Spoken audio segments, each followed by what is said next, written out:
It's Wednesday, and today's assignment is 20 to 30 minutes of reading. Make sure you're keeping track in your Jot Thought journal. And for writing, you are going to be just editing what you've already written. So I really want you to take the time to go back through your stuff and to look at your capitalization, your punctuation, your spelling, your complete sentences, and just your overall grammar. All right, if you are using Google Classroom, you can share your work with another person. You can just see who's responded to some of the questions and see who might be on there. So you can share with them, and then you can make some comments about what they might be able to improve on and what they've done really well. And then you don't have to share with me because I get your assignment immediately after you submit it. But that is it for your writing. All right, so this is the poem that you are going to read by William Shakespeare. This is one of my favorite ones from him because it's so interesting and it's just like one giant metaphor. And it's really cool because if you break it down, you can really see what he's talking about here. So the directions say, read through this famous poem twice. I would almost even read it a few more times. On your first time through the text, make sure you understand the points the writer is trying to make. On the second pass through the text, mark phrases that you like, parts that you disagree with, and anything that leaves you confused.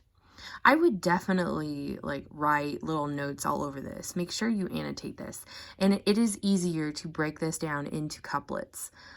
Because even you can even see on these lines, all the world's a stage, all the men and women merely players. That line right there, you can decipher just that and what you think that means.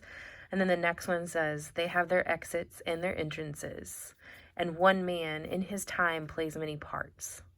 So you can take that, or you can even his acts being 7 ages. So all of that right there could be something that you decipher too. What does this really mean? So I would just take apart a little by little and figure out what you think it means. And there's this part down here that I did for you just because it's kind of hard to understand what he's talking about here. But anything from this part to this part right here, and then the lover signed like a furnace with a woeful ballad made to his mistress' eyebrow. This is just oh, I'm so in love. So this is the lovesick teenager I put right here. So you can I've given you one of the little clues here, so you don't have to do this part. But then start from here and work your way down to the bottom, where it says sans teeth, sans eyes, sans taste, sans everything. And remember, if it has a number above it, then you look over here in the box and it'll tell you what that really means. So sans means without. So without teeth, without eyes, without taste, without everything. Okay, and really that's all you need to do for that. And then I would read through your questions.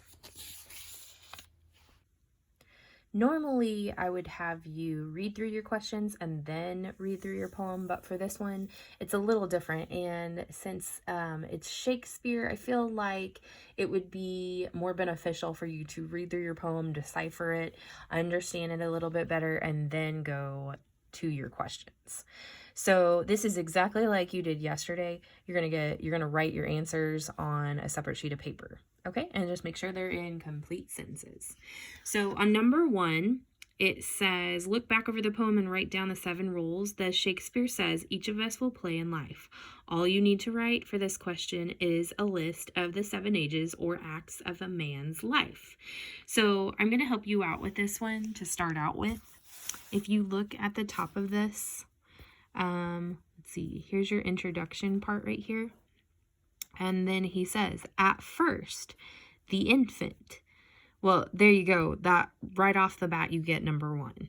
Okay, the infant. So this is what he's talking about. He's not talking about, oh, at age 3 or age 5, or he doesn't say the ages. He says, what is the act that he's talking about here. And then I've also given you this one right here. So here's another act that you play in life. So this is an age 2. So you've got 2 out of the 7. So you just have to write down the other 5. All right? Number 2 says, what simile does Shakespeare use to describe the schoolboy?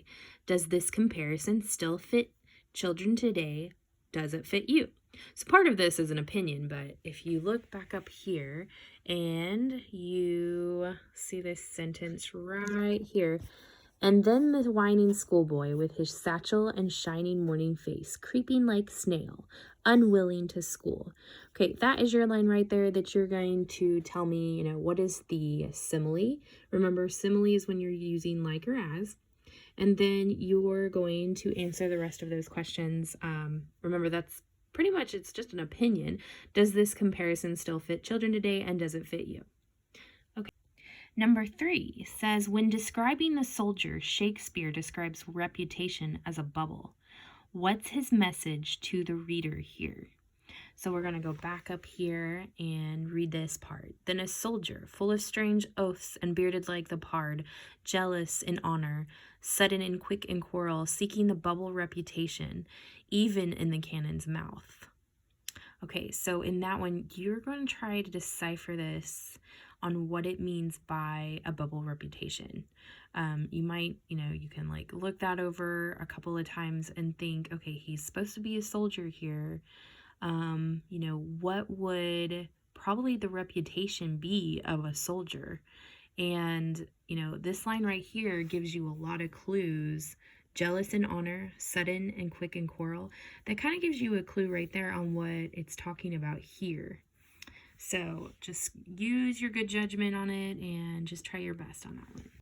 Okay, number 4. According to the poem, what's the most noticeable way that elderly people begin to resemble small children? Write the line from the poem that supports your answer.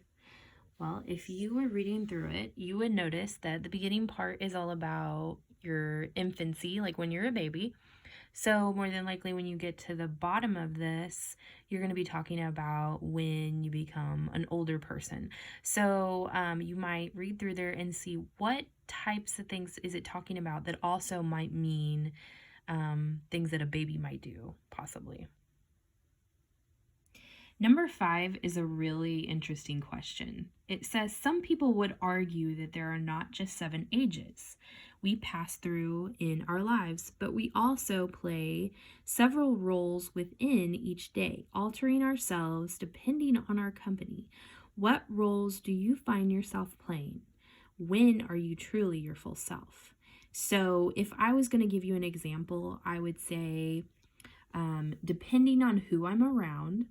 So if I'm at school, my role is teacher.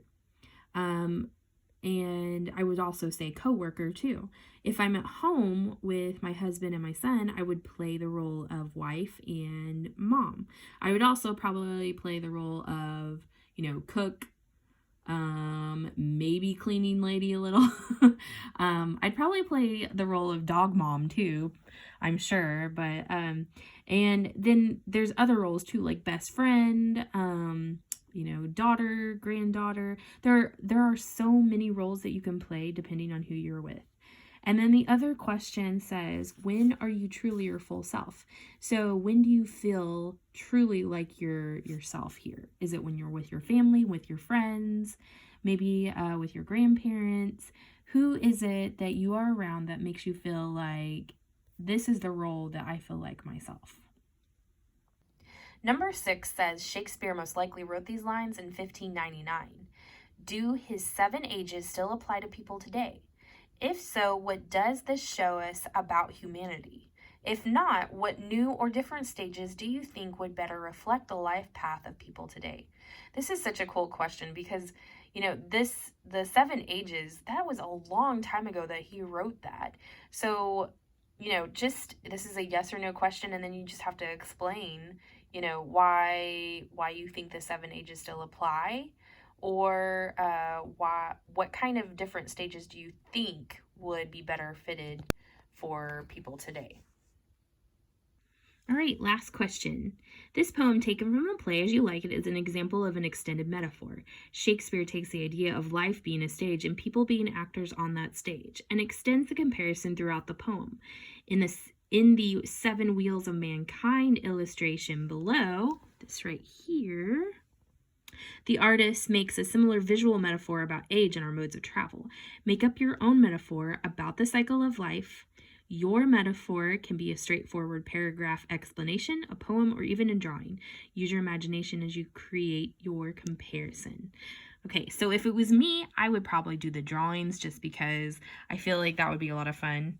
And you can just completely be creative on this and think of something that you know that you use throughout your life and come up with 7 different sections of it, basically. So, think of everything. Think of food, think of technology, clothes. Like, there is so many things that you can come up with for this. All right. And this seems like a really creative thing to do. So I can't wait to see your answers for this one. All right. And that is it for Wednesday.